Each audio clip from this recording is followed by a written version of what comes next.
কেমন আছো ফোর্থ সেমিস্টারের আদরের এডুকেশন বিভাগের ছাত্রছাত্রীরা? থাম্বনেলে পরিষ্কার লিখে দিয়েছি, কালকের এক্সাম হলের বেঞ্চে বসে তোমাদের মধ্যে দুটো কাজ করেছে, দুটো মানসিকতা। এক হচ্ছে এই যে কোশ্চেন্সটা, সেটা ওই স্যার যে সাজেশন দিয়েছিল সেই কোশ্চেন্সটাই তো। 2 নম্বর, আমি যে উত্তরটা লিখলাম সে উত্তরটা ঠিক তো, মানে অ্যাকচুয়ালি ওইটাই তো।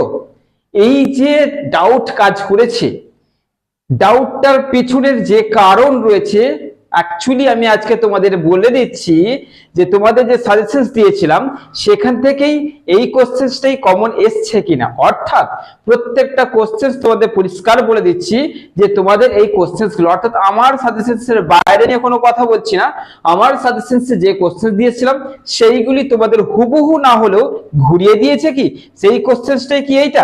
আজকে চলো পুরো ক্লিয়ার করে দিচ্ছি যাতে তোমরা বুঝতে পারবে যে তোমরা যারা অ্যান্সার লিখে দিয়ে এসছো তারা একদম ঠিক করেছো কিনা বা একদম ভুল হয়ে গেছে কিনা, বা এটা কেটে নাম্বার কমে যাচ্ছে না তো।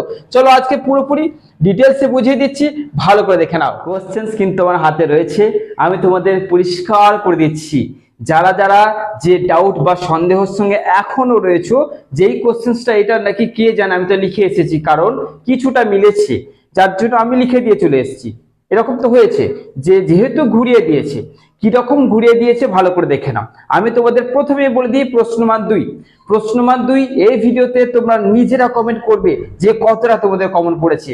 প্রশ্নমান 2 নিজেরা কমেন্ট করবে কতটা কমন পড়েছে, তোমরা কটা অ্যাটেন্ড করেছো, কত নম্বর ওখান থেকে তুলে দিচ্ছ, কমেন্ট করবে প্রশ্নমান 2। এরপরে দেখো চলে যাচ্ছি তোমাদের একদম 5-এর দাগে, অর্থাৎ তোমাদের 4টে করতে হয়। তবে দেখে নিই যে 4টে কমন পড়েছে কিনা। ওকে, দেখো প্রথমে কি আছে, 1944 সালের সাবজেক্ট কমিটির সুপারিশ, আমি এটা দিইনি, কমন আসেনি। বি এরটা কি আছে না, ভাষা শিক্ষানীতির ব্যাপারে কোঠারি কমিশন, মানে এটা হচ্ছে কোঠারি কমিশনের ত্রিভাষা যে সূত্র। যারা যারা বুঝে গেছে যে ভাষা কমিশন বা ভাষার ব্যাপারে যখন আছে তাহলে এটা ত্রিভাষাটা হবে, যারা লিখে এসছো কনফার্ম তোমরা ঠিক করে এসছো, 100% ঠিক আছে একদম। ওকে, আচ্ছা দেখো তারপর হচ্ছে সি, বিশ্ববিদ্যালয় শিক্ষা কমিশনের চেয়ারম্যান কে ছিলেন, এবং তারপর হচ্ছে এই কমিশনের পরীক্ষা ব্যবস্থা সম্পর্কে যে প্রধান সুপারিশগুলো, অর্থাৎ এটা হচ্ছে তোমাদের রাধা কৃষ্ণনের যে কমিশনের সুপারিশ, এই প্রশ্নটা দিয়ে দিয়েছি, তাহলে চলে এসছে এটা।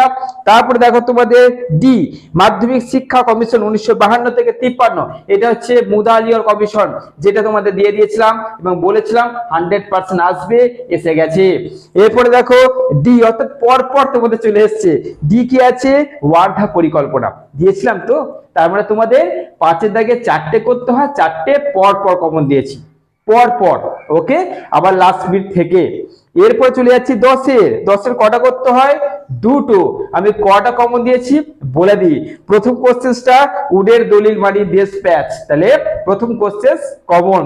দ্বিতীয় কোশ্চেন্স আছে কি, রাধাকৃষ্ণন কমিশন, তোমাদের দিয়েছিলাম না, কমন। তারপরে কোশ্চেন্স কি আছে, জাতীয় শিক্ষা, আমি দিইনি। তারপর একটা কি আছে, কোন সালে হান্টার কমিশন, অর্থাৎ এটা হান্টার কমিশনের যদি কোশ্চেন্সের অ্যান্সারটা লিখে আসছো তাহলে 100% তুমি ঠিক লিখেছো।